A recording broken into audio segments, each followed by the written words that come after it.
ये अभी जहाँ पर महाकुंभ के लिए भी जाते सब लोग प्रयागराज जाते थे। वो प्रयागराज के नज़दीक ही राजापुर नाम का एक गाँव है छोटा-सा, पता नहीं अभी शायद अभी भी होगा ही। तो वहाँ पर आत्माराम दुबे, ये ब्राह्मण परिवार में जन्मे हुए थे। आत्माराम दुबे नाम के इनके पिता थे और ऐसे ही ब्राह्मणी की माता, ये दोनों के पुत्र प्राप्ति हुई। ये ऐसा विलक्षण पुत्र था, ये माँ के पेट में 12 महीने था। सामान्यतः 9 महीने में बच्चा निकल जाता है, 9 से मे बी 1 आध हफ्ता और साढ़े 9 महीने हो गए तो बड़ा मुश्किल होता है। ये 12 महीने तक पेट में ही रहा। तो 12 महीने के बाद बड़ी मुश्किल से इसका जन्म हुआ। वो शरीर से बड़ा था 12 महीने में, बच्चा तो इतना छोटा-मोटा था, बड़ा बच्चा निकला। और वो बच्चे के दाँत पहले से थे। इनके पीछे में बिल्कुल, ये आप अयोध्या में जाओ तो इनका म्यूज़ियम है। अयोध्या में अगर गए तो राम जी के दर्शन थे, लेकिन राम जी के प्यारे जो संत हैं उनके भी दर्शन करना चाहिए, क्योंकि इन्होंने कई वर्ष अयोध्या में बिताए। तो अरे ऐसा तो बच्चा देखा नहीं, कुछ गड़बड़ है, कुछ पता नहीं अनिष्ट तो नहीं होगा। पूरे सारे के सारे दाँत उसके जन्मते सही, और ये रोता भी नहीं है। मुझको जब रोया तो मैंने बोला ना कि डॉक्टर भी सोचते हैं रो रहा नहीं, मतलब कुछ गड़बड़ है करके, थप्पड़ मारे तो भी रो रहा नहीं। फिर वो बहुत प्रयास किया तो इसने पहली बार राम कहा। पहला शब्द इसके मुँह से निकला राम, पहले ही दिन बच्चे का जन्म हुआ उसके बाद, प्रयास करने के बाद। तो सबको गड़बड़ होने लगने लगी कि ये कुछ बराबर नहीं है, कुछ तो प्रॉब्लम है, कुछ उनके पिता भी ऐसे कुछ कहने लगे, क्योंकि माता को बहुत चिंता हो गई।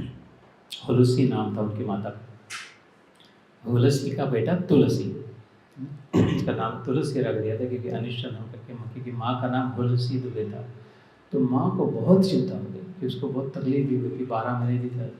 तो उसने किया, 3 दिन के बाद, सप्तमी के दिन इनका जन्म हुआ, दशमी के दिन अपनी दासी थी चुनिया नाम की, बोला तू इसको ले जा, ये थोड़े पैसे दे, ये बच्चे को अपने गाँव ले जा, चुपचाप ले जा, रात के समय किसी को बताना मत, और तू उधर ही रखना, सब जो ज़रूरत हो वो भेज देंगे, लेकिन बस ये बच्चे को तू ही संभाल। नहीं तो उसको शंका थी कि इधर इसका कुछ कर देंगे बच्चे को गाँव वाले। वो अनपढ़ होते हैं, ऐसा लगता है कि कोई है ना अपशकुन होगा ऐसा करके, ऐसे उसके कान पे सुनाई दे रहा आया था माँ के, इसलिए बच्चे को भेज दिया। तो तीसरे ही दिन जन्म के, ना उसको माँ ना बाप, इस बच्चे का जिसने ये लिखा है, और उसके दूसरे दिन माता ने आत्महत्या कर लिया तुलसी ने, कि भाई इधर ये प्रॉब्लम, इधर वो प्रॉब्लम। तो माँ भी चली गई और पिता को पता नहीं कहाँ कैसे। तो दासी ने इसको लेकिन बड़े प्रेम से बड़ा किया, चुनिया नाम की दासी ने। एक 5-6 साल का हो गया बच्चा तो वो दासी की भी मृत्यु हो गई।